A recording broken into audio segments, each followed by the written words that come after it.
In this video, we're going to talk about how you guys can basically make the easiest coins you are ever going to make on EA Sports FC.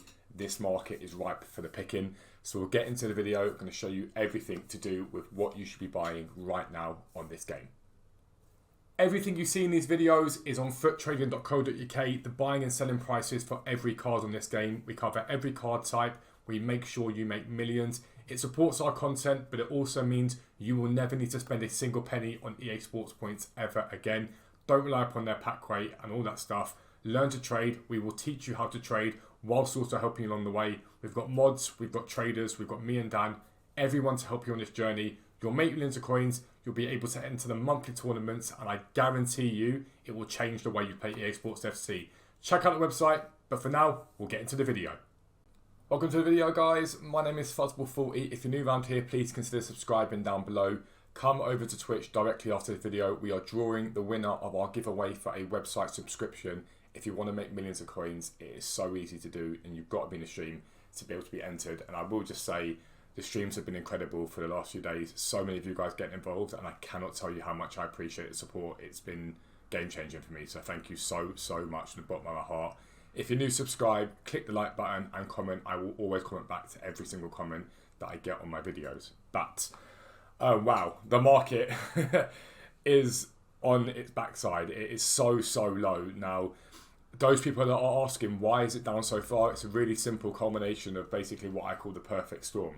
First thing being Centurions. It's an incredibly overpowered team, so loads of promo packs were opened. There were also special icons, which is going to affect the icon market. People panic. It's all about panic.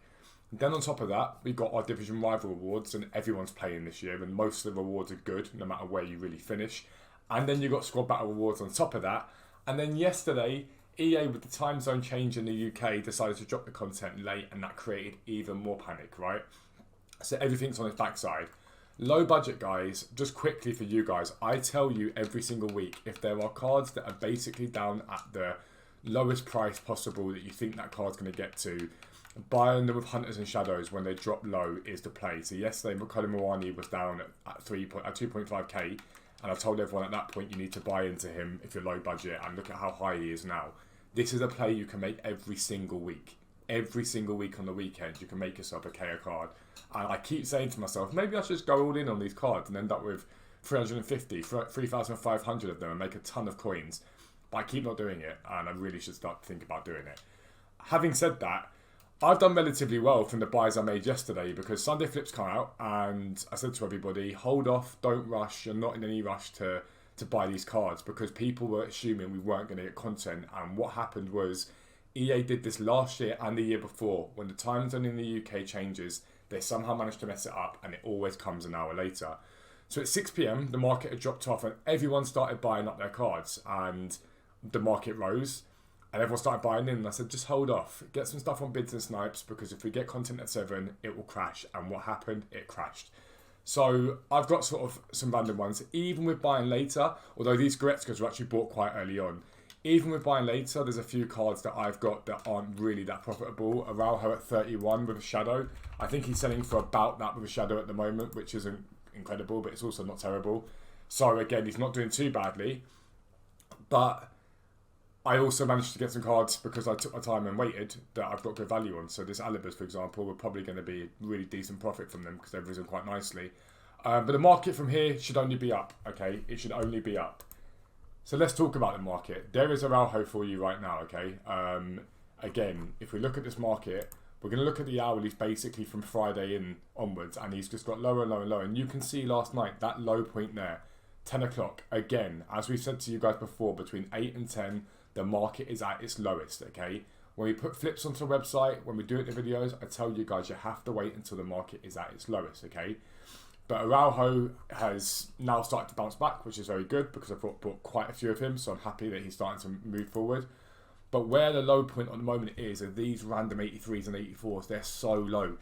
Davies is just ridiculous. 26k at 4 o'clock on Friday, and he is now 11k. Now, I don't believe these cards will stay this low. I believe they will start to bounce back. You will have an idea by the time this video goes live as to where these cards are at.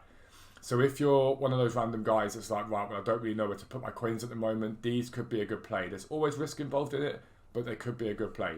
Diaby, another one. This card, like I said before, every time I think he dies, he bounces back.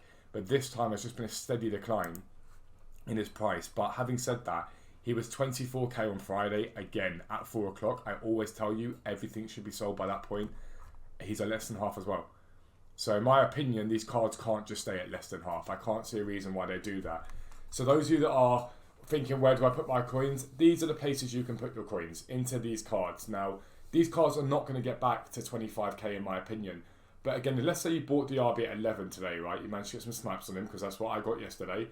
You get him at 11 and you're waiting for him to go up. If he gets to 14, for example, you've got over 2,000 coins per card. That is a very nice return on investment for what is quite a low investment. Davy's the same thing. If you can get him at 10, 10.5, or if he started to rise when his video comes out, 11 or whatever, if he gets to 14, 15, the exact same thing. And there's really good value there. Really, really good value. Someone like Musiala was someone I called earlier in the weekend, and I said to get him at 11k with Hunters if you could, and he's up at, well, I just checked now, he's up at just short of 13 with Hunters. The reason why Musiala and cards like this are so great is if you go onto Google and you type in cheapest players by rating footwears, what it's going to do is it's going to bring up all the fodder prices, okay? And when you start to see these cards drop to fodder price, which is basically what Musiala's done, they're no risk. They don't have a single bit of risk for you because they're all just going to hold at that price at bare minimum. So he's only going to go up because he's still usable and he's got a Hunter on him. So it's really, really easy to make coins from someone like that. Again, Osimhen, he's 88 rated, okay? This card is relatively safe. Now, how long it takes him to rise is another matter, but he's a very usable 88 rated card. With Hunters on him, he will rise. And even if it just rises with the cost of fodder, they're going to go up in value eventually. So if you're sitting there thinking, I've got a few extra coins, you could buy a few Osimhens and leave them in your transfer pile. Wouldn't be a problem there at all. You can just hold on to these cards and sit there chilling. What has done relatively well at being at holding their price, even during the panic yesterday, was the sort of meta cards that most people put in their teams. So Raphael Varane, for example, he was, 81,000, and he dipped and dipped and dipped and dipped and dipped, and again, got down really, really low here, again at 58. Held the low, and he's slowly but surely starting to climb now. It will all come down to how many people are still panicking with these cards. Kyle Walker, 92,000. I've got a few of them at 84, which is lovely. And again, dipped and dipped and dipped and dipped and dipped. And with him, he's sort of been in and around this low the whole time. He's just fluctuated up and down, up and down, up and down. Again, this card, when we look at him, he was, 112 on Friday. Now, bear in mind, this price on the Friday are cards that have been coming down since Thursday as well. So there's potential for them to be, when you look at it technically on the Thursday, probably a little bit higher than they were on the Friday. But he's down low again. And he's up at 92, 93 now. The thing about this is a lot of people are panicking and being like, oh my God, everything's dropped in price. I'm going to lose all my coins. Why I think the market is so low is because of these evolutions. Everybody's busy doing these evolutions, so they're not building their teams right now. So there's no need for someone to go out and buy a Kyle Walker, or no need for someone to go out and buy a Raphael Varane because they're focused on getting those 40 games done with their evolution cards. So it's been a perfect storm of it. Having said that, you need to bear in mind that left wingers and centre mids are all affected because of the evolutions. They were fantastic content from EA, genuinely brilliant content, but they are the key reason why you should be liquid every Friday at 6 PM because you never know what EA are going to drop. Players like Heung-min Son, this card should really have withstanded it very, very well, and he dropped so far last night. I still bought a few Heung-min Sons because for me at 67k he was just too cheap, way too cheap. And again, he's up at 74 now, which is decent, not bad at all. And what we're seeing week on week is these higher tier cards are much more robust than the lower tier. When the lower tier does well, it makes you very good money back. When it does well, like 37 up to 47, that's a huge amount of profit from a card that's that cheap. Again, here 29 up to 34, not quite so much profit, but still decent. When they do well, they do brilliantly. When they go badly, they do really badly. So you have to bear that in mind. I don't know where Diani is at the moment as well, because I bought into a few of her last night, and she's not far off what I paid for her, so I'm relatively happy with that. She's held up relatively well. But again, Diani, if you look at her, if you look at 89 rated cards, she's not far off that base price again for 89 rated cards. That is not an 89 rated card value in my opinion. It's a much better card than that. Even Alisson, has got down this weekend as I've just dropped my control, as usual.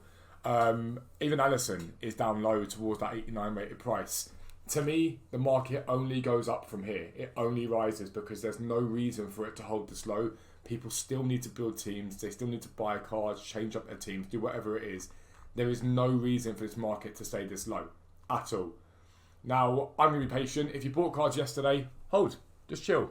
There's no real reason for any of them to absolutely capitulate now. They're already, in my opinion, at most of the low of what they're going to be. Might be famous last words and they might drop further. But you have to understand, there's only so much control you, I, anyone has over this market. At the end of the day, EA are the masters, and if they want to mess the market up, they will mess the market up. You can be sure of that. There's nothing you can do about that. So if you've got a few cards that you didn't make coins on last night, that's okay. Most people in this game are going to be in the same boat as you. It's not just you. But if you haven't bought yet, you've really got a good opportunity now to make some fantastic coins from these cards because they're really, really low. Look at those cards. These are just a few cards that you can look at. There are so many more that you guys can get involved in. And if I were you guys, I really would be looking at, hang on, this card's very cheap, this card's very cheap. Just look at where the lows have been and I can guarantee you the low they're at right now is probably the lowest they've been this year. So it gives you a really, really solid base to think, right, let me buy a few. If you're going to buy cards, spread your bets. I've bought into like 10 different players. Some will be great, some will be meh. That's just part and parcel of trading. So if, like I say, if you're going to buy in, spread your bets as much as possible because that's the way you protect your investment. Some might drop a bit further and might not make you so much profit or a slight loss. Others will make you a lot of profit and it will offset each other, which is perfect. And that's what you want to be doing when you're trading. Like I say, check me out on Twitch. I'm live directly after this video. I can help you guys. I know some of you guys have already bought into your cards, so we can talk about that. If you haven't yet, I can help you buy into cards. Come over to Twitch, get involved. Click the like button, subscribe. It all makes a huge difference to the channel. But for now, I'm out. Peace out. I'll speak to you soon.